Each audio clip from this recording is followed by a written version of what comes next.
J'aime bien l'idée de dire on va essayer de raisonner à partir des villes tricards. J'aime bien ce côté des villes tricards. C'est vrai que Marseille est une ville tricard. Il y en a des villes comme ça, tricards. Hein. C'est même pas enfant terrible, c'est tricard. Marseille n'a pas de leçon à recevoir du point de vue de l'intégration.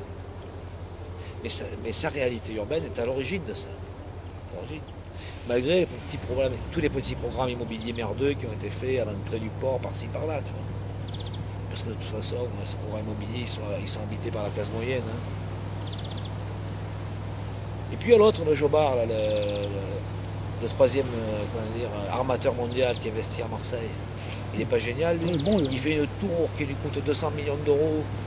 Il flamme comme un fou. Hein, et il décide de venir payer des impôts en France, de venir payer des impôts à Marseille. C'est pas héroïque, ça? Ben, je veux te dire, l'armateur de CMA-CGM a certainement l'engagement le plus romantique qui a été fait en France ces dernières années. Voilà. Il vient à Marseille, il n'y a que des difficultés, que des emmerdements, c'est pas simple, il va payer des impôts en France, etc. Ah ben moi, je trouve ça formidable. Moi, j'aimerais qu'il y ait d'autres armateurs, d'autres capitalistes comme lui qui investissent dans la ville, parce qu'on a besoin d'eux. Voilà. On a besoin de gens qui mettent du pognon dans la ville. Voilà. Ça, c'est un vrai point de vue politique, tu vois. Et c'est pas ça qui fera partir les pauvres. De faire venir des riches, ça aidera aussi un peu à partager avec les pauvres. Parce que l'objectif, c'est pas dans la misérabilité de se retrouver entre pauvres à Marseille. Hein. C'est pas ça. Ça, c'est pas un projet politique. Hein. L'objectif, c'est de faire venir des riches pour en taxer un peu. Hein, puis un peu de retomber sur le tissu économique.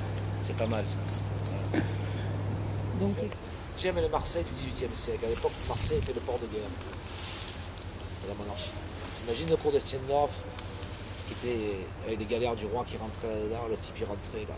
Il manœuvrait, il passait il rentrait à l'intérieur, puis après il manœuvrait rame contre rame, tu vois. Bon, le bateau se mettait perpendiculaire en façade, et puis il rentrait à l'intérieur des arsenaux. Voilà, dans les arsenaux.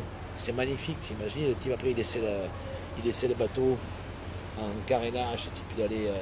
Il disait, c'est fini, j'en ai marre de manger des anchois, il allait voir sa belle. Hein. Et moi, j'aimerais bien qu'on remette l'Arsenal. Voilà, pour le Stendhal, comme vivre tous ces restaurants.